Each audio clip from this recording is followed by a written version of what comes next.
Hi everyone, good morning. So today is 27th of May 2026 and we'll start with the analysis of today's The Hindu. So in today's newspaper we have few very important news items that we have to cover. And to start with we have the first, and we have been discussing about this particular news for a very long period of time. For last 3-4 days we are continuously discussing about the visit of US Secretary of State Mr. Marco Rubio to India.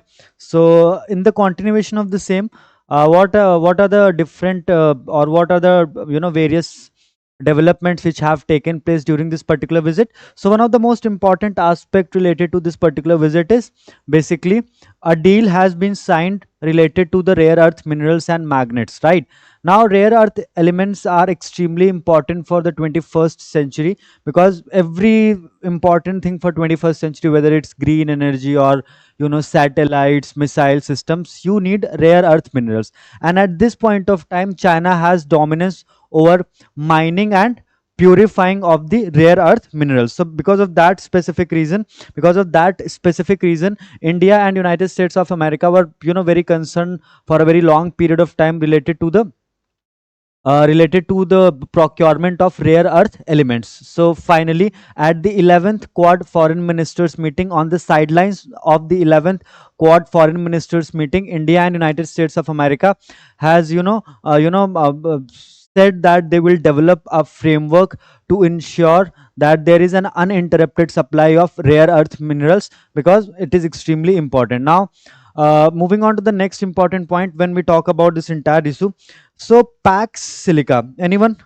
What is Pax Silica? Any idea about the term or a phrase Pax Silica? What is Pax Silica? For that purpose, let's start the discussion about Pax Silica. So Pax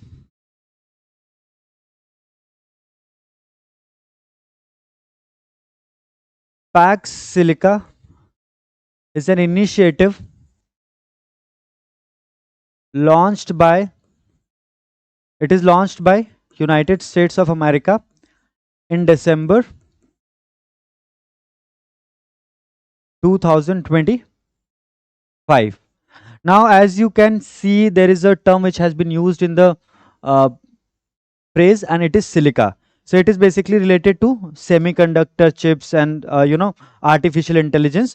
So Pax Silica means it was an initiative launched by the United States of America in December 2025 to ensure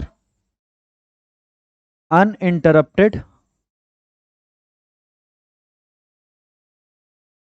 uninterrupted supply of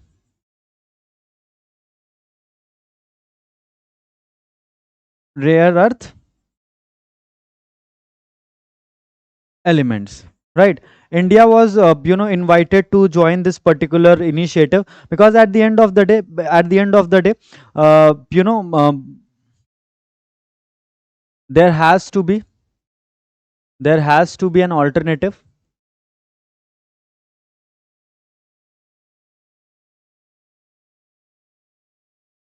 for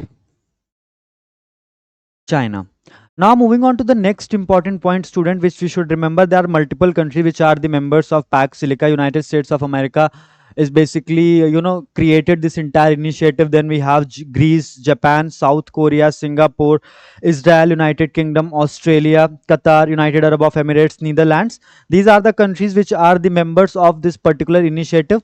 At this point of time, there are 11 members, and there are 12 members, and there are 4 observer states as well. And which are the 4 observer states? So the first one is Taiwan. Now when we talk about semiconductors and so permanent, the last I read it, there was 12 members of Pax Silica, and at this point of time there are 4 observer state students. And which are these 4 observer states? Now, when we say 4 observer states, you should take it in this particular context. There are 4 observer members. The first one is Taiwan. Then we have European Union, Taiwan, European Union, then third one, and then the fourth one. And which is the third organization, which is the observer state? So the third one is Canada. and the fourth one is OECD. OECD. Right. Now, moving on to the next important point, that what are the different objectives of the Pax Silica. So it is quite gettable that what might be the objectives of Pax Silica. So basically to ensure an uninterrupted supply of rare earth minerals and also to counter the dominance of China in the world of rare earth minerals. Because see, China अ, जो mainly mine करता है rare earth minerals और magnets को, वो mine करता है African continent से, and through through an established organization known as forum on China Africa cooperation, China has invested a lot of money in Africa. So in the using it as a leverage, they mine a lot of rare earth minerals and magnets from the African continent. So this is about Pax Silica. So why Pax Silica is important? Because during on the sidelines of the 11th Quad Foreign Ministers meeting, India and United States of America has agreed that they will develop a framework to ensure an uninterrupted supply of rare earth elements. Because primarily, see, as of now there is no alternative for China. और हमारे साथ में तो एक issue ये भी है ना कि हम चाइना के साथ में डायरेक्ट लैंड बॉर्डर शेयर करते हैं, तो we can not sideline China completely, right? And China has been a big critique of Quad for a very long period of time. They have already said that there should be no exclusive group जो China के dominance को या China के impact को counter करने के लिए create किए जाए. But again, who cares, right? Who cares, right? Now moving on to the next important point, Quad announces maritime plans amid Hormuz crisis. So we know this. On 26th of May 2026, India was hosting 11th Quad Ministers meeting, and during this particular meeting, the most important point of discussion was closure of Strait of Hormuz. There was no talk about the current conflict which is going on between Iran, Israel and United States of America. And United States of America is a very, at this point of time they are taking very rash decisions. अब उसमें से एक rash decision कौन सा है कि कल ही 11th quad foreign ministers की मीटिंग थी और कल ही उन्होंने डिसाइड किया कि वो ईरान पे फ्रेश स्ट्राइक लॉन्च करेंगे, right? So these are the things that we have to understand, and all the four members of the quad, they have finally decided and they have talked about the closure of Strait of Hormuz and the impact of closure on the global economy. And at the end of the day, if this war continues for a very long period of time, then we have to find alternatives uh, for the Strait of Hormuz, because the Strait of Hormuz, at the end of the day, Strait of Hormuz is responsible for 20% of the global oil supply. So out of nowhere you cannot sideline Strait of Hormuz, right? So all the foreign ministers, they have a very strong conversation, strong dialogue about the closure of Strait of Hormuz and its impact on the global economy. The reason is very simple. And what is the reason? United States of America. Now, moving on to the next important point. So, India is also a signatory of Pax Silica, which we have already discussed. कि 12 members हैं. India is one of the members, and India signed initiative on 20th February 2026. Students याद रखिएगा 20th February 2026 को दो important development हुए थे. पहला, India ने Pax Silica initiative join किया था. Second important development was that the US Supreme Court declared the tariffs imposed by the Trump administration as unconstitutional. So on 20th February 2026, two important events took place. Both are related to United States of America, because Pax Silica is an initiative led by United States of America. Now moving on to the next important point. Now finally we can see Mota Bhai on the screen. Panel set up to study demographic change due to illegal immigration. So finally the Ministry of Home Affairs have notified a panel, and this panel is headed by a former Supreme Court justice. He's an 83-year-old justice, and his name is Prakash Prabhakar Navlekar, right? Name yaad rakhiyega. Who's the head of this committee, high level committee? Prakash Prabhakar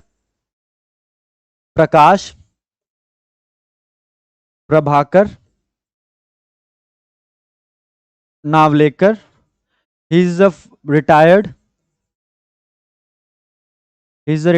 Supreme Court judge, and he will chair a high level committee.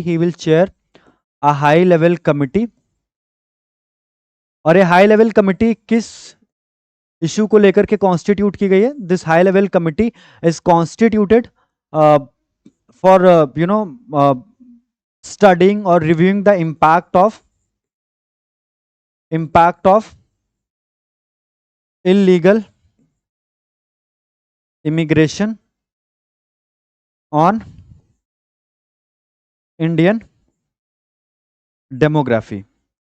So basically, the main task of this high-level committee chaired by Mr. Prakash Prabhakar Navalekar is to study the impact of illegal immigration on the Indian demography. कि India का जो population structure है उस पर क्या impact पड़ा है illegal immigration का from 2011 to or 2027 में next census होने वाला है. So you will see a lot of development is taking place around the different aspects of Indian demography. Now this committee has to submit its report within a period of 1 year. This committee headed by Mr. Prakash Prabhakar Navalekar has to submit its report to the Ministry of Home Affairs within a year. Now if there is a if they they require further time, if they need more time, then the time period can be extended for another 6 months. Now this committee has been notified by the Honorable Prime Minister of our country, Mr. Narendra Modi, but it will fall under the absolute domain of Ministry of Home Affairs. And what is the main objective why this particular committee is constituted? So the first reason is absolutely clear: to study the impact of illegal immigration on Indian demography. Now what is the second important reason which we should discuss about, or which we should discuss? Anyone? So the second important point is that after this particular committee is constituted, the government will devise a mechanism to identify the illegal immigrants. और उनको क्या करेंगे हम लोग? Detain करेंगे और उनकी जो नेटिव कंट्री है जहां से उन्होंने इलीगली माइग्रेट किया है हमारी कंट्री में, हम उन्हें उनकी कंट्री में वापस डिपोर्ट करेंगे. So this committee has to play a very vital role to stabilize the population structure of our country, because at the end of the day we know this, we share land border with 7 countries. We share land border with 7 countries और maximum border हम किस country के साथ में share करते हैं? बांग्लादेश के साथ में. बांग्लादेश के साथ में हम 4096.7 किलोमीटर का बॉर्डर शेयर करते हैं. और सबसे ज्यादा जो इलीगल इमिग्रेशन होता है या इलीगल माइग्रेशन होता है वो कहां से होता है? बांग्लादेश से होता है, क्योंकि एक काफी बड़ा पोर्शन बांग्लादेश बॉर्डर का ऐसा है जो अनफेंस्ड है और उससे क्या होता है? एकदम अनहिंडर्ड इमिग्रेशन हो रहा है. So the main objective of this committee is to identify this illegal immigrants and devise mechanism that how we can identify these illegal immigrants, what are the different mechanism that we can develop to detain them and deport them to stabilize the population structure of our country. Now if you have any particular question from this topic, you may ask your questions, students, and just give me a thumbs up if you are getting all the points. Hi everyone, good morning. Hi everyone, getting my point, right? और आज फटाफट respond करना है, क्योंकि because at the end of this session we have 10 questions to solve and today we have 2-3 important topics. The other topic which is very extremely important, it is about the anti-defection law. We have one article in the editorial section and the and one article dedicated to the Supreme Court order, right? So we have 2 important articles related to anti-defection law. So any question till this point of time? No. Okay, fine. Okay, moving on to the next point. Now see, when we talk about the most anticipated topic for CLAT 2027, anti-defection law might be one of them. And the reason is very simple, because 7 members of Aam Aadmi Party have recently joined Bharatiya Janata Party. 7 member of parliament from Rajya Sabha, they have joined Bharatiya Janata Party. Then the next important point is the members of AIADMK. 4 member of Legislative Assembly from AIADMK have recently resigned from their post and they have joined Tamilaga Vetri Kejigam, the party which was recently formed by the Joseph Vijay. Now he is the Chief Minister of Tamil Nadu. So that is also a very interesting point. Now moving on to the next point. So he is visiting Delhi. Now this is something which is very important. This was a petition taken up by the Honorable Chief Justice of India, Justice Suryakant, and it is regarding the recent resignation of 4 members of legislative assemblies of AIADMK who have joined Tamilaga, Vetri, Kajagam. Now, Supreme Court ruled resignation doesn't vaporize taint of defection. Now, there are two different points. So, defection की वजह से भी आपकी जो membership होती है वो cancel out हो जाती है, और रेजिग्नेशन की वजह से भी आपकी जो मेंबरशिप होती है वो स्टूडेंट्स क्या होती है, कैंसिल हो जाती है. But when we talk about this entire concept of resigning from the post and the defection, these are two different points. Defection का मतलब ये होता है कि आपने अपनी पॉलिटिकल पार्टी के विल के अगेंस्ट में जाकर के कोई काम किया है.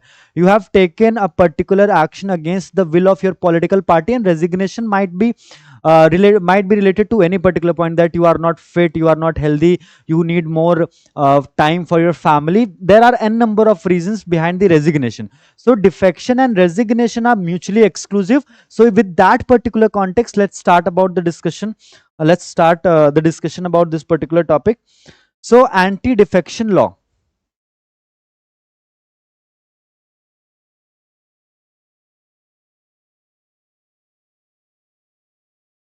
So students, when we talk about anti-defection law, the most important thing that we should understand related to anti-defection law is basically the 10th schedule to the Constitution of.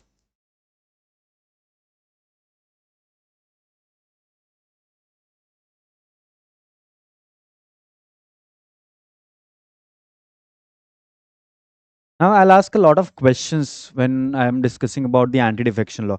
This is the for sure that I'll ask a lot of questions when we are discussing about anti-defection law. The reason is very simple, because we have discussed it quite a few times. So you should know about it, and if you don't have any idea about it, that's not a problem, because I'm here to solve, or tell you everything about the anti-defection law. So now students, when we talk about anti-defection law, when we talk about this particular provision, I'm looking at your comments as well. So आपका अगर कोई भी doubt होगा तो आप please उसको comment करके बताते रहिएगा. So when we talk about this 10th schedule to the Constitution of India, so on 26th of January 1950, when the Constitution of India was enforced, this particular provision was not there. The entire idea of defection was regulated through the Representation of People's Act. There is a specific piece of legislation. Now, with the change in time, with the passage in time, and there is a very popular thing in the political sphere or the political world, which is known as Aaya Ram Gaya Ram, कि आज इस political party में है, कल उस political party में. किसी ने बोल दिया कि हम आपको मिनिस्टर बना देंगे, तो आज आप एक्स पॉलिटिकल पार्टी में थे, वहां से उठ करके आप वाई पॉलिटिकल पार्टी में चले गए. So basically this is basically you are taking a step against the trust of the people, right? क्योंकि आपको जिस इंसान ने वोट किया है, द कॉमन पब्लिक और the common man of our country, common man and women of our country, उन्होंने हो सकता है आपकी एक पॉलिटिकल आइडियोलॉजी की एफिलिएशन की वजह से आपको वोट किया हो, लेकिन आप मंत्री पद के लालच में या किसी और लालच में आपने क्या किया, दूसरी पॉलिटिकल पार्टी में आप शिफ्ट हो गए. Just to prevent this particular thing, the entire idea of anti defection law was introduced through a constitutional amendment in 1985, and what is the constitutional amendment जिसकी हम बात करें, which is the constitutional amendment? So the constitutional amendment is 52nd Constitutional Amendment Act 1985.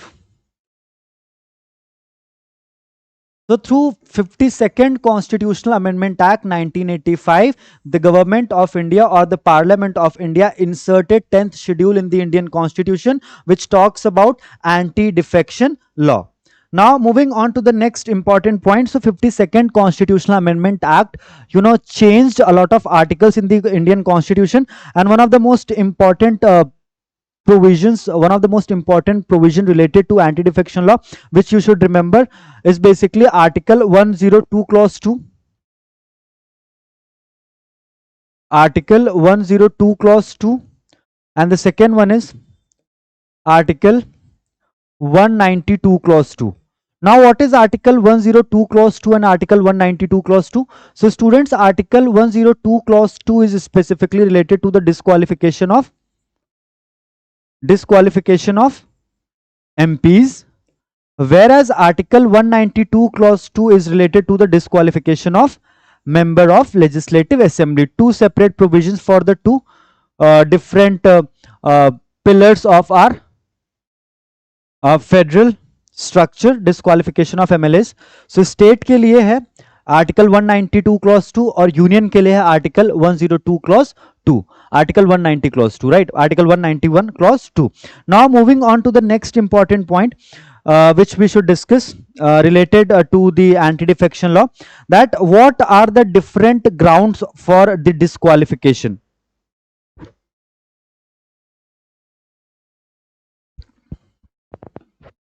Various grounds of disqualification is the most important aspect. These are the factual points which you should remember, that article 102 clause 2 is related to the disqualification of the member of parliaments, whereas article 191 clause 2 is related to the disqualification of member of legislative assemblies.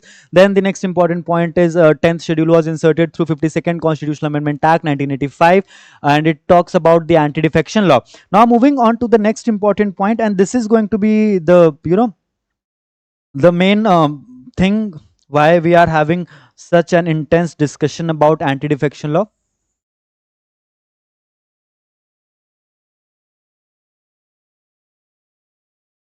What are the grounds for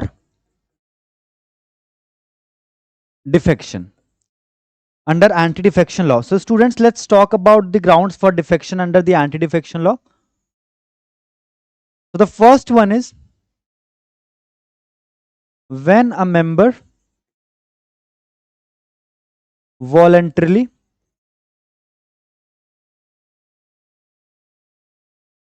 resigns from the change in political party will lead to disqualification, right? Now moving on to the next important point,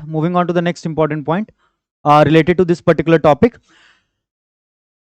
Second one is you have resigned from the original political party जिससे आप belong करते थे, और the second one is you joined other political party, कि भाई आप elect हुए थे समाजवादी पार्टी के टिकट पे, अब समाजवादी पार्टी की गवर्नमेंट फॉर्म नहीं हुई तो आपको बेसिकली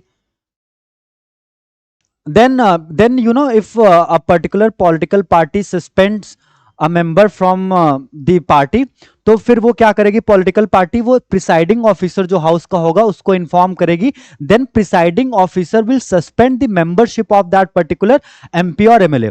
हम इस पॉइंट पे भी आ रहे हैं because at the end of the day when it comes to disqualification, the decision given by the presiding officer of the house is final, but it is subject to judicial review, right.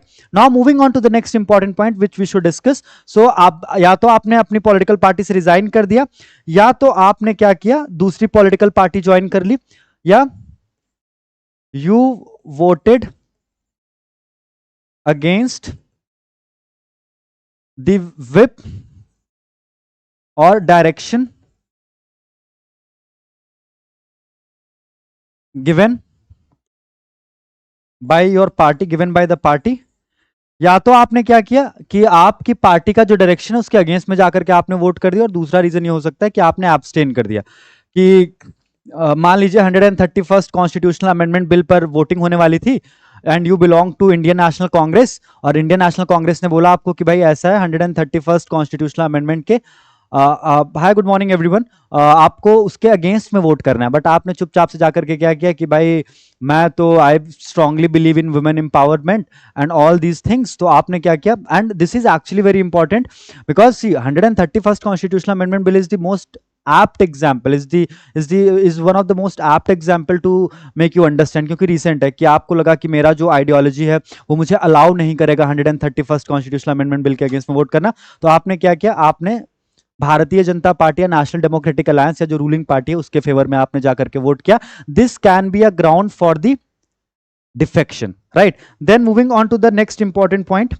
अब दूसरा important point क्या हो सकता है कि if an independent member, कि भाई आपका अपने एरिया में बहुत ज्यादा नाम वाम था, आप अपने एरिया में बहुत सारा चैरिटी वर्क करते थे और आपने इंडिपेंडेंट कैंडिडेट की तरह इलेक्शन कंटेस्ट किया, आप इलेक्शन जीत करके हाउस पहुंच गए, और हाउस पहुंचने के बाद आपने क्या किया, if an independent candidate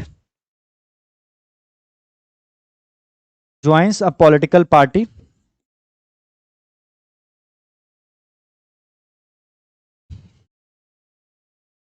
after election. Students please remember this particular point, जब मैं यहाँ पे बात कर रहा हूँ कि ज्वाइंस अ पॉलिटिकल पार्टी, इसका मतलब है कि आपने फॉर्मली किसी दूसरी पॉलिटिकल पार्टी की मेंबरशिप गेन कर ली है, राइट। देन अगर सबसे इंपॉर्टेंट पॉइंट एक और क्या हो सकता है कि भाई आप एक नॉमिनेटेड मेंबर थे। जैसे राज्यसभा में 12 MPs can be nominated by the president of India, and if you are a nominated member and you join a political party, your membership will be suspended, right? So these are the various grounds for various grounds for the suspension of the membership from a political party, right? Now moving on to the next important point related to this particular topic, students. I'm explaining it in English as well. I mean, I'm using both the languages, right? I mean, जो चीज all the content which I'm explaining it in Hindi, मैं ensure कर रहा हूँ that I explain the same content in English as well, right? So there is no need to worry about anything. So these are the various grounds for the defection which you should know. Now there are certain exceptions as well. Now why exceptions are important? Let's say because of Aam Aadmi Party, because of the recent development related to the 7 member of parliaments of Aam Aadmi Party have joined Bharatiya Janata Party. So the exceptions are also important, that if they have switched their political affiliation, if they've switched their political parties, then why their membership was not suspended? So because and now this particular reason is also important. Now let's talk about before going into this particular thing, let's talk about the power to disqualify. Now who has the ultimate authority when it comes to disqualification? Now who has the ultimate authority when it comes to disqualification? So students, remember this, when it comes to disqualification, the ultimate authority,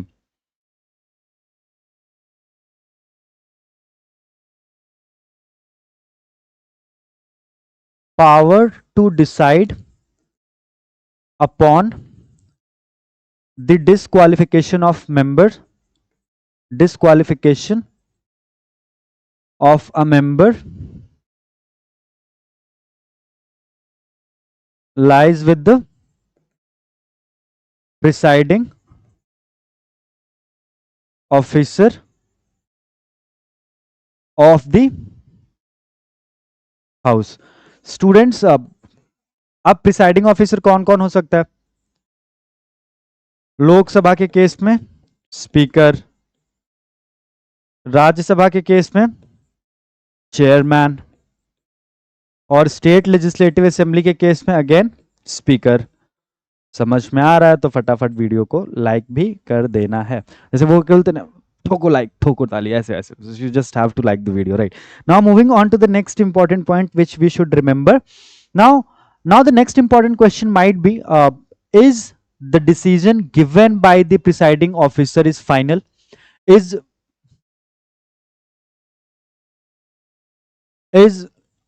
decision given by the presiding officer is final? The answer is no. The answer is absolute or a big no. And why it is a no? So there is a very important judgment which we have to discuss, and the judgment is known as Quixote Holohan versus Jachilu. Quixote Holohan versus Jachilu.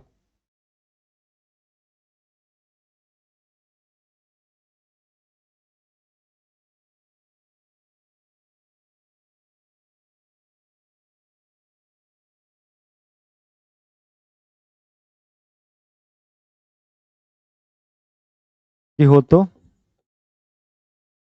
Holohan, Quixote Holohan, Holohan versus Jachilu.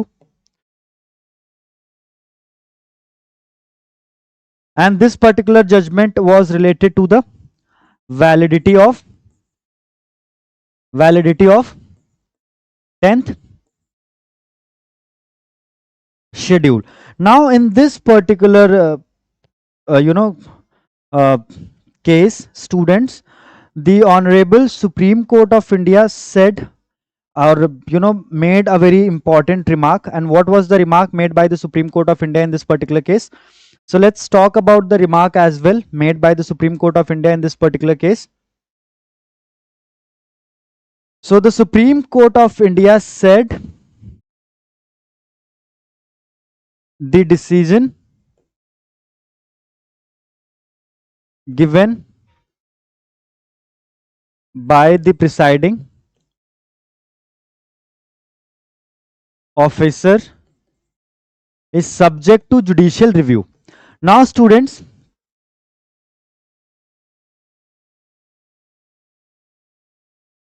that's how the entire concept of checks and balances work, right? That's how the entire concept of checks and balances work, that even though the speaker or the presiding officer has uh, said something about the suspension of the membership, but it is open to the judicial review. And the Supreme Court said that the speaker or the presiding officer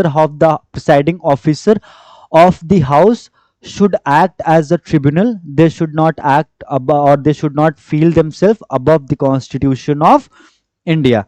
Now the next important point which we should remember, कि अब आप अगर एक political, अगर आप एक specific time period देखें 1998 से लेकर के 2003 का जो टाइम पीरियड था, इसमें बहुत ज्यादा पॉलिटिकल टर्मोइल था कि आज अटल बिहारी वाजपेयी प्रधानमंत्री हैं तो कल कांग्रेस का कोई मेंबर ऑफ पार्लियामेंट प्रधानमंत्री है। और ऐसा क्यों हो रहा था?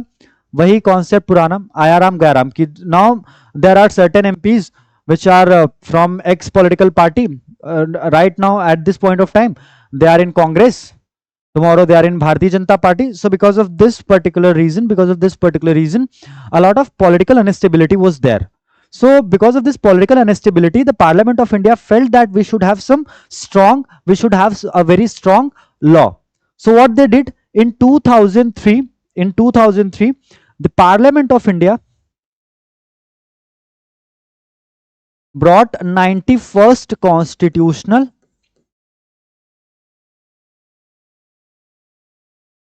Amendment Act. Now, what was the main provision related to anti-defection law in 91st Constitutional Amendment Act 2003, students? So the main point was that if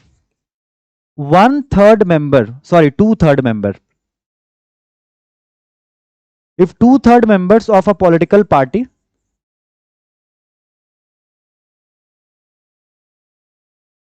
defects from one party to other, then their membership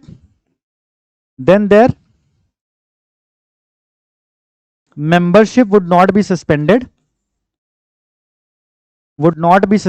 because of one specific reason, because it would be considered as merger under the 10th schedule. So 91st Constitutional Amendment Act 2003 changed a very specific provision of 10th schedule, or they changed the entire idea of anti-defection law. And what was the anti-defection law? So basically anti-defection law, which we have already discussed, that if two-third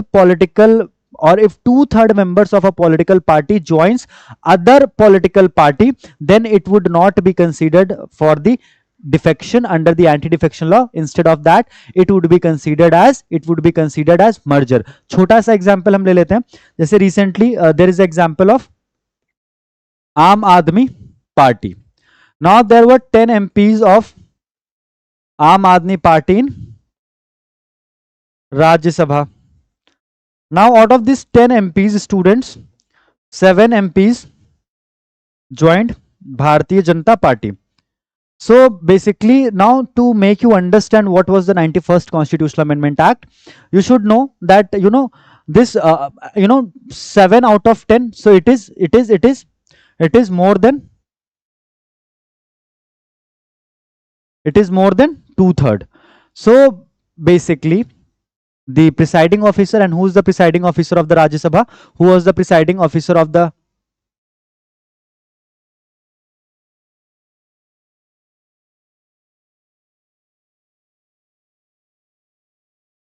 Hi, lol, y'all getting back.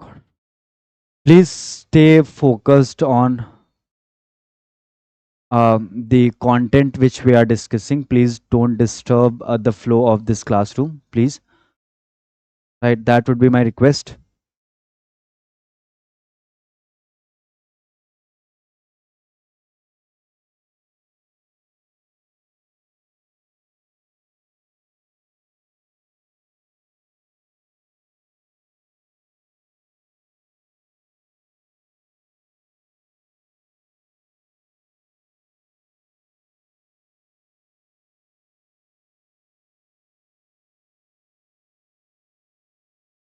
Now, moving on to the next important point.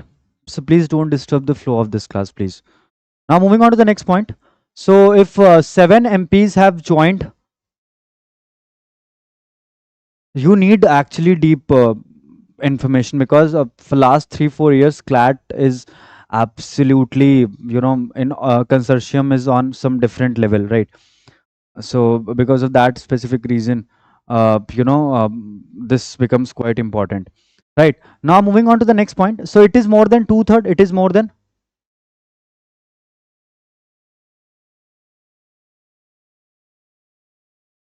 Moving on to the next point. So it is more than two-thirds. So who is the presiding officer of the Rajya Sabha? CP Radhakrishnan, and he basically approved this merger. Though Aam Aadmi Party ने एक petition file किया with the chairman of the Rajya Sabha, and the chairman of Rajya Sabha said that it would not be considered for disqualification because it doesn't violate the provision of 10th schedule, right, which is anti-defection law. So this is entirely about this particular topic. अब आप ये बताइए कि आपका, but constitutionally, it's valid only if the resolution passed by the national executive of the party, not just two-third legislature. But which specific provision you are talking about, Vivek? Which specific provision you are talking about?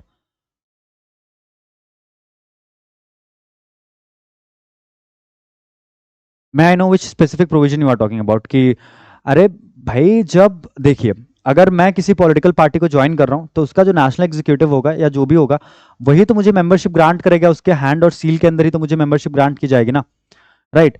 So this is something which we have to understand. Now moving on to the next point. So this is entirely about the 10th schedule and the anti-defection law. There are 3 4 slides in this particular topic.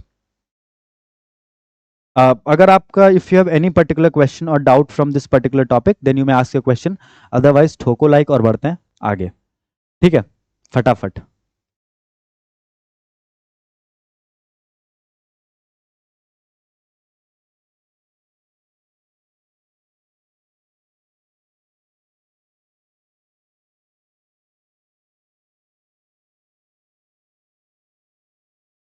तो चला जाए आगे, अब बढ़ते हैं आगे. क्या कहते हैं आप लोग? बढ़ सकते हैं आगे? समझ में आया ना अच्छे से, एकदम बढ़िया?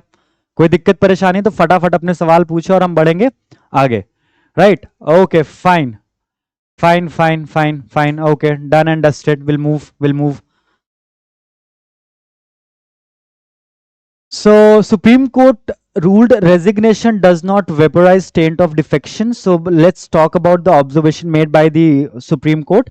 So the 4 members who have joined the Tamilgavitri Kajagam, the Honorable Supreme Court of India has said that the resignation, and at the end of the day, if the member of legislative assembly or parliament is resigning from the political from the membership, then the presiding officer cannot say that I will not accept your resignation, because resignation is something which is given out of will. So if the person wants to resign out of will, then the presiding officer cannot say that we will not accept your resignation, right? Moving on to the next important point. And it is rightly said, if the member is resigning out of free will, then the speaker has no option but to accept the resignation. The court further said it is constitutionally impermissible for the speaker to take into account any extraneous factors while considering the resignation. The satisfaction of the speaker is subject to judicial review. Now, every time when we talk about any decision, when any legislative decision or any decision taken by the speaker or the presiding officer of the house, it is always subject to the judicial review to ensure that there are checks and balances. There are checks and balances, right? So because of that specific reason, now So basically, the Supreme Court, in the present case, what was the reason that these four members have resigned from AIADMK. So basically, अभी AIADMK ने petition file मतलब इन्होंने एक application file की थी speaker के पास में कि भाई आप इन लोगों का resignation sorry आप इन लोगों का क्या करिए कि इनका जो एक्सेप्टेंस है रेजिग्नेशन का इसको आप वापस ले लीजिए. You take back their resignation and you disqualify them from the membership, right? So basically there then comes the order of the Supreme Court that you know if the member of legislative assembly or the member of parliament is resigning out of his free will, then the speaker has no option but to accept the resignation. And also this particular decision of the presiding officer of the house is subject to judicial review. Now moving on to the next point, Supreme Court to examine if law diluting the count of wetlands in India. So basically the term wetland, so basically in the current news item with there are 2 3 important things which we should discuss. So basically there is a law in India, these are the rules which were constituted in 2017, and these rules are related to Ramsar sites. Now these rules were constituted in 2017, and these rules are basically constituted to protect the wetlands in our country. Wetlands को protect करने के लिए इन rules को constitute किया गया था. अब students इसमें आपको 2 3 चीज़ें याद रखनी है, and these points are very important. So हम फटाफट इसको discuss करेंगे और हम फटाफट आगे बढ़ेंगे. Now let's talk about these rules. So basically अभी सुप्रीम कोर्ट, अभी पहले हम ये समझ लेते हैं सुप्रीम कोर्ट का ऑब्जर्वेशन क्या, what is the observation of the supreme court, then will move to the static aspect of wetlands and everything. Right, getting my point? So let's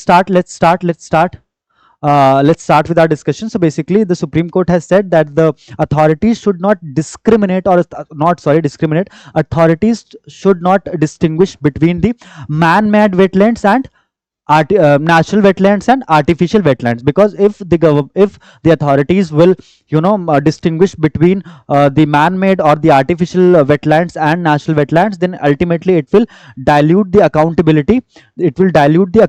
Because see, if you will distinguish, then the authorities will say by we are accountable towards the natural wetlands, we are not accountable towards the man-made wetlands, right? So, and in this particular context, the Supreme Court has also issued a formal notice to the union government demanding an explanation regarding section 2 clause G of the wetlands rules 2017. And what is section 2 clause G of wetlands rule 2017? So section 2 clause G of wetlands rule 2017 is basically, students, it is related to the definition of wetlands in India. It is related to the definition of wetlands in India. So in 2017 these rules were constituted by the parliament. Now moving on to the next important point, related to this particular topic, and these rules are known as Wetland Conservation and Management Rules 2017, and 2G Rule 2 Clause G of Wetlands Management Rule 2017 defines the term wetland. Now and the Supreme the petitioner which filed a petition in the Honorable Supreme Court has also said that this particular definition which is given under Rule 2 Clause G of the Wetlands Management Rule 2017 is inconsistent with the Ramsar Convention. Now what is the Ramsar Convention and everything, we'll discuss about that as well. अब हम फटाफट, अभी आपको ये समझ में आ गया ना कि करंट में जो हमारा बेसिकली इशू है वो क्या है? Right, what is the current issue? So basically the current issue which has been highlighted with the Supreme Court is that the authorities should not distinguish between the artificial wetlands and the natural wetlands, because if the authorities will distinguish between artificial and man-made wetlands, then ultimately the accountability will dilute, and also the definition given under Rule 2 Clause G of the Wetland Management Conservation and Management Rules 2017 is inconsistent with the Ramsar Convention 1971. So let's talk about this particular topic as well, and then we'll move to the next topic. Or at the end of this class we also have to do the to solve 10 questions. So let's without wasting a minute, let's move to the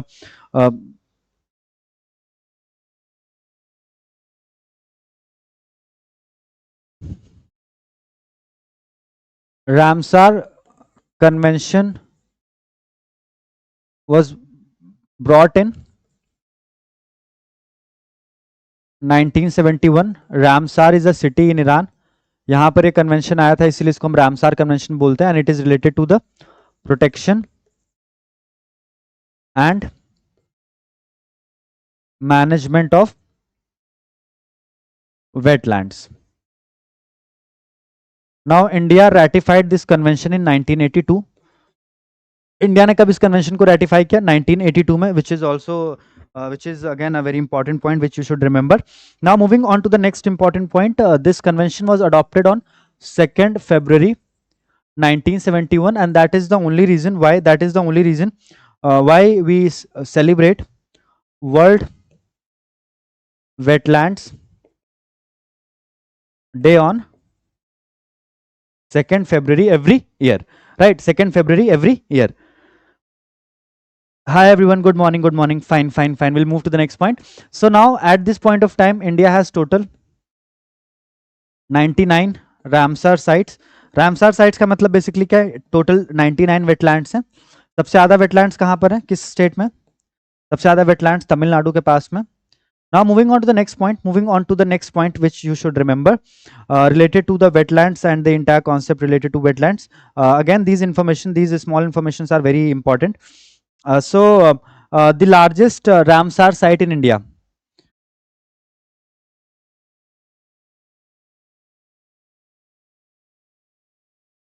Largest Ramsar site in India. Sundarban Delta is the largest Ramsar site in India. Now moving on to the second important point, smallest Ramsar site, smallest is Renuka. Renuka Lake. So these are the two more points which are related to Ramsar sites which are important. Now, which was the first Ramsar site in India? Chilika Lake was the first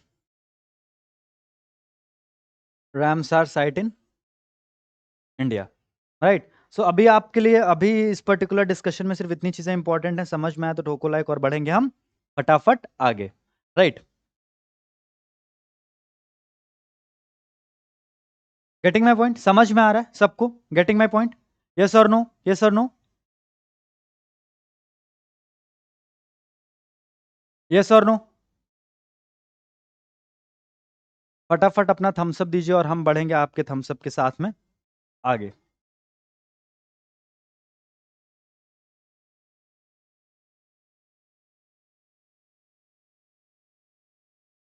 You all getting my point?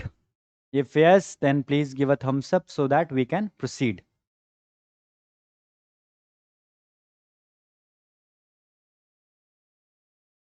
Okay.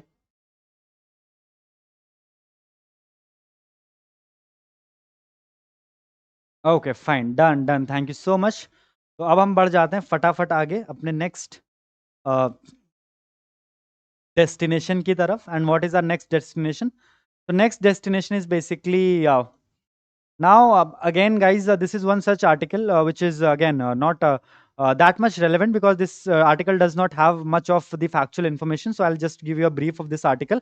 Then we'll move to the next article which is related to anti-defection law.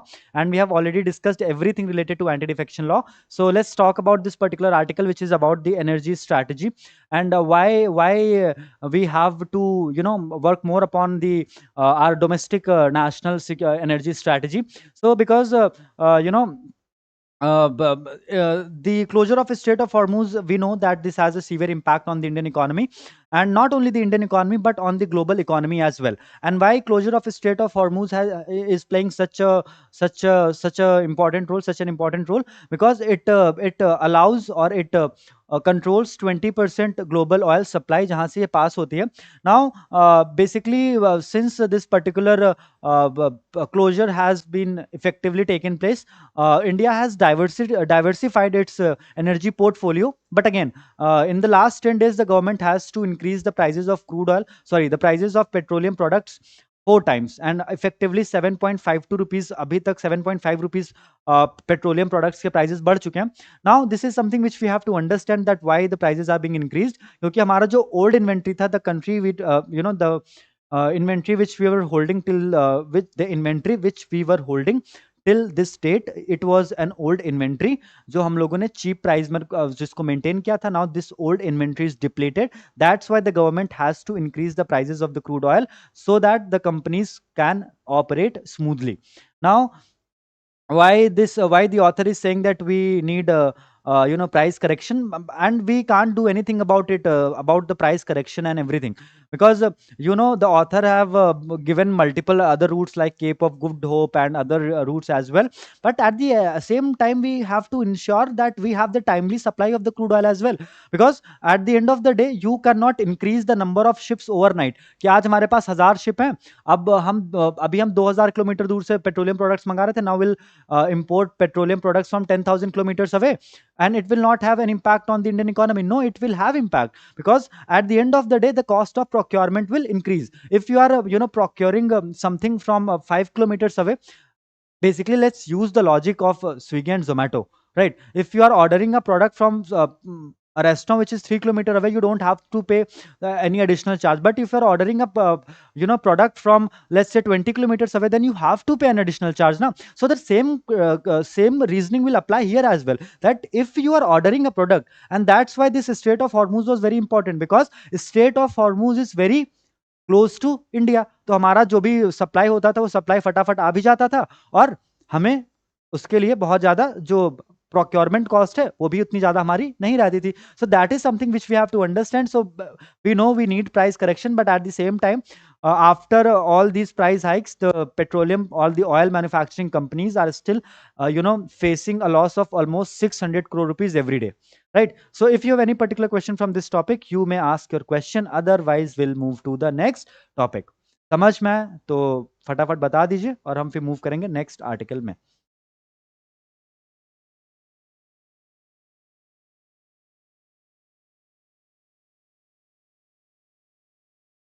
आ गया समझ तो फटाफट बताइए ताकि हम बढ़ सकें आगे. आज का टेस्ट बहुत इंपॉर्टेंट है हमारे लिए, क्योंकि कल आप लोगों ने प्रॉमिस किया था सर कल सब कुछ समझ में आ गया है जो हम लोगों ने करंट अफेयर्स का वीकली राउंड अप किया था. तो if you have understood everything then you have to tell me everything, right? It for sorry barter system, इस हाथ ले उस हाथ दे, right? Okay fine, yes sir, okay will move now. So this article is students is entirely related to the anti-defection law and the recent event when on 24th of April 2026, seven member of parliaments of Aam Aadmi Party from Rajya Sabha, they joined Bharatiya Janata Party, and this entire event was planned under the able guidance of Mr. Raghav Chadha. And after that, a lot of criticism was there कि भाई अरे ये तो ऐसा करते थे, अभी इन्होंने उसी पॉलिटिकल पार्टी को ज्वाइन कर लिया. But that's not an important point.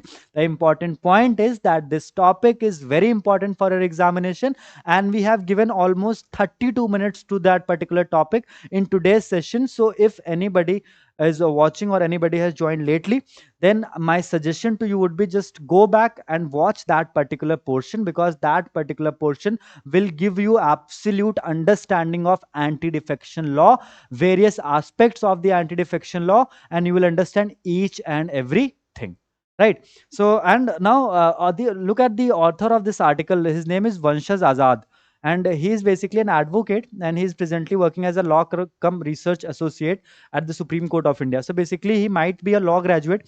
इसने 2025 में मोस्टली इसने लॉ ग्रेजुएट अपना ग्रेजुएशन कंप्लीट किया होगा, राइट? So in 2025 he completed his graduation, and in 2026 he is writing an article और he is writing an editorial in the Hindu. So that is something which is of extreme, which deserves extreme respect. Now with this we'll move to the next point. Now we are in the text and context section. So the judiciary's role in complete justice. So basically the last to last week, I guess, last week, we had not to last week, last year, basically in November 2025, the Honorable Supreme Court of India has said that right to safe travel on national highways is a fundamental right under Article 21. Right to safe travel on highways is a fundamental right as per the judgment of Honorable Supreme Court of India in Re Phalodi accident versus national highways authority of India and others. So in re का मतलब क्या होता है? इन re का मतलब क्या होता है? किसी भी नॉर्मल केस में दो पार्टीज होती हैं, एक प्लेंटिफ, एक डिफेंडेंट, एक प्रोसिक्यूशन, एक अक्यूज्ड. बट इन रे का मतलब होता है इन रेफरेंस और इन द केस ऑफ. और इसका मतलब क्या होता है? That the supreme court must have taken suo motu cognizance. Now, students, let's talk about the power of the Supreme Court of India to do complete justice. So, the power of the Supreme Court of India to do complete justice has been given under Article 142. Now, students, if you look at the definition of Article 142, let's talk about the definition of Article 142.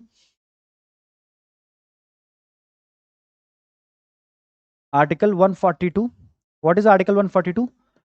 The Supreme Court of India can pass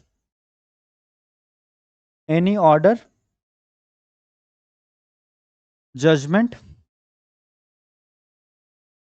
or decree to ensure complete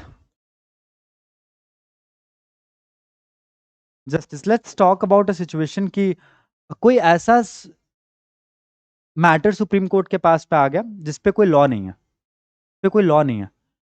Then what are the options available to the Supreme Court of India? Then the Supreme Court of India will use the powers given under Article 142 to dispense the complete justice. Now, Article 142 is the most important power available with the Supreme Court of India. And the second point is, the power to take suo motu cognizance. They say recently the Supreme Court of India took the suo motu cognizance of dowry death case from Madhya Pradesh, right? Then the Supreme Court of India took the suo motu cognizance of this entire NCRT conundrum related to the social studies book of class 8th, right? So that is something which we have to understand, that the power to do complete justice directly flows from Article 142. And why this particular ancillary power is there in Article 142? The reason is very simple. If there is a case in the Supreme Court upon which the parliament is yet to legislate, जैसे कि क्या था, जैसे क्या था, POSH Act, Prevention of Sexual Harassment of Women at Their Workplaces Act 2013. Now the act came into existence in 2013. Act 2013 में आया ना, लेकिन सुप्रीम कोर्ट ने 1997 में विशाखा गाइडलाइंस पास कर दी थी, क्योंकि तब उस सब्जेक्ट मैटर पे कोई लॉ नहीं था. That is the relevance of article 142. The principle of absolute liability was devised by using powers given under Article 142. So that is the relevance of Article 142. And recently the Supreme Court of India has said that the right to safe travel on the national highways is a fundamental right under Article 21. So this is entirely about Article 142, the power to do the complete justice by the Supreme Court of India. Right? I hope you are getting my point. I am putting all my energy. So yeah. समझ में आया तो फिर वही है, ठोको like और बढ़ेंगे हम आगे. So in business section we have nothing relevant. In the international section में एक न्यूज़ है कि यूनाइटेड स्टेट्स ऑफ अमेरिका ने पता नहीं क्यों वापस से फ्रेश स्ट्राइक लॉन्च कर दिया when these negotiations are taking place. So this is not good for the entire global economy, because if this war continues, and it is ultimately true that Iran will shut down the Strait of Hormuz, and because of the closure of the Strait of Hormuz, there will be an impact on the prices of the crude oil globally. Then Royal Challenger Bangalore became the first team to qualify for the finals of Indian Premier League, the 18th edition of Indian Premier League, and this is this is a kind of achievement them, because this is the second straight time when they have qualified for the playoffs, right? So this is all about today's analysis. Now let's move to the question answer section. So let's start with Q&A. It's easy. It's quite easy. आज का Q&A हमारा जो है, it's very easy. So you don't have to take any stress about this Q&A. So let's start with our discussion.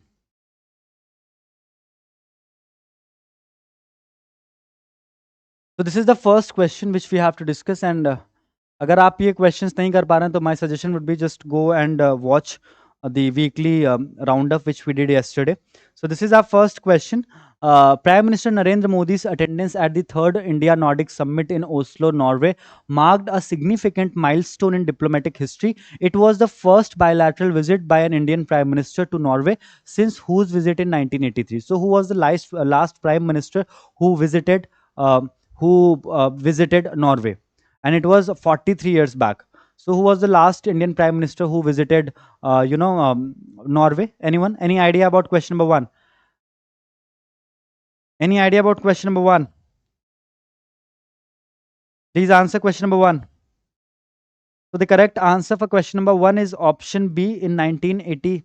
In 1983, Indira Gandhi Indira Gandhi visited Norway and she was the last president. And after 43 years in 2026, Prime Minister Modi visited Norway to participate in the third Nordic Summit. Nordic Summit uh, uh, first submit हुई थी Stockholm में, second submit हुई थी Copenhagen में और third submit हुई है Oslo में. Now, during the third India Nordic Summit, leaders welcomed the operationalization of a key trade agreement signed between India and the European Free Trade Association. European Free Trade Association is a group of 4 countries, formally याद रखने का बहुत simple सा तरीका है. India's number one NLU is NLSI Bangalore and the 4 countries which are the members of EFTA group is NLSI, Norway, Liechtenstein, Switzerland and Iceland. ठीक है. So during the third India Nordic Summit, leaders welcomed the operationalization of a key trade agreement signed between India and the EFTA. What is the binding investment target anchored by the EFTA countries into India under this agreement? So European free trade association में जो चार countries member हैं, उन्होंने India में कितना investment करने का pledge किया? Option A 19 billion US dollars, 500,000 US dollars, 55 billion US dollars, or 100 billion US dollars. Question number two. So for question number two, the correct option is option D. EFTA has committed that they will invest $100 billion in Indian economy over the period of next 15 years, and under this particular investment, 1 million jobs will be created in India. Right? So $100 billion का investment commitment है EFTA का. The Nordic region maintains specialized institutional governance platforms for industrial decarbonization. Which nation was officially welcomed at the 2026 summit as the newest member of the public-private platform Lead IT 2.0? कल के session में मैंने आप लोग को बहुत बार बार point out करके बताया था, right? So these are your options. Option A Iceland, option B Finland, option C Sweden and option D Estonia. Question number 3. So for question number 3, the correct option is Iceland. Iceland has been recently included in the institutional framework for the industrial decarbonization. So for question number 3, the correct option is option A, Iceland. Now, on the sidelines of the summit, India and individual Nordic nations finalized several bilateral deep tech and space pacts. Absolutely gettable. A proposal was finalized to integrate a confirmed scientific payload onto India's upcoming Venus orbital mission, which is known as Shukryan 1. Which country is providing this payload? So when India will launch this Shukryan 1 mission to the Venus, there is a country from the Nordic region which will also provide a payload. Now you have to answer which is that country. Option A, Norway, option B, Denmark, option C, Sweden, and option D, Finland. Which is that country? Question number 4, students. Question number 4. So for question number 4, the correct answer is Sweden. Sweden will provide payload for Shukryan 1, which will be taken to the Venus. Now we'll move to question number 5. Global health agencies recently responded to the 17th Ebola virus disease outbreak in the Democratic Republic of Congo. What rare non-Zaire virus strain has been identified the genomic sequencing as the primary driver of this outbreak? A lot of discussion took place around this particular point. Yambuku strain, Bundegyo strain, Petropide strain, Nazara strain. So which strain is responsible for the recent outbreak of Ebola in the Democratic Republic of Congo? Which particular strain? So for question number 5, students, the correct option is option B. Bundabgyo strain is responsible for the current outbreak of Ebola in the Democratic Republic of Congo. Now we'll move to question number 6. The World Health Organization and regional bodies. Okay, fine. I mean, just give me a minute.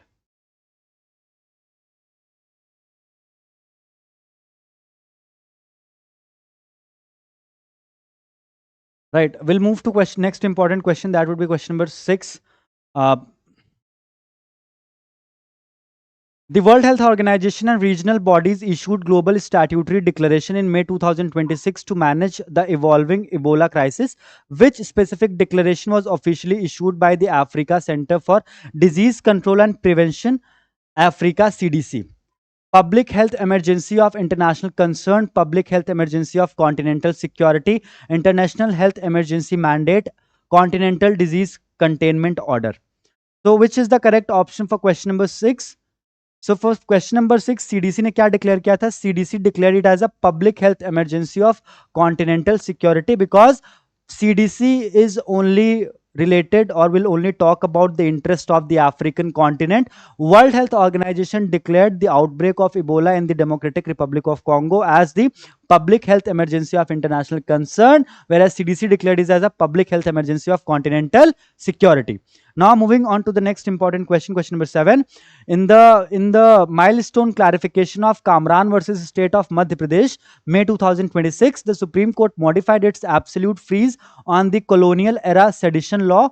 Under the updated rule, lower courts are legally permitted to proceed with trials and appeals under section 124A of Indian Penal Code. Under what specific condition? अब trial और appeal के साथ में जो trial courts हैं वो proceed कर सकते हैं, बट उसके लिए एक मैंडेटरी और नेसेसरी कंडीशन क्या, व्हाट इज द मैंडेटरी और the necessary condition?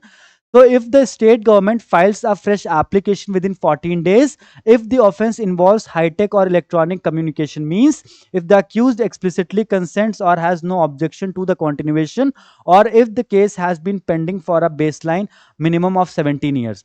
So what is that preliminary requirement to continue the trial or to file for the appeal? So the initial or the preliminary requirement is that the accused should express his consent. The accused must be willing to continue with the trial or to file the appeal. Under this condition only the trial court or the court of appeal can proceed with the case related to sedition law. Now question number 8, third last question. The landmark historical evolution of India's sedition jurisprudence was shaped by a constitution bench ruling in 1962 that upheld the validity of section 124A but restricted its application strictly to speech involving incitement to violence. What is the name of this case? So yesterday we discussed about it. Question number 8, Romesh Thapar versus State of Madhya Pradesh, SG Wombat Kere versus Union of India, Kedarnath Singh versus State of Bihar, IR Kohilo versus State of Tamil Nadu. Question number 8.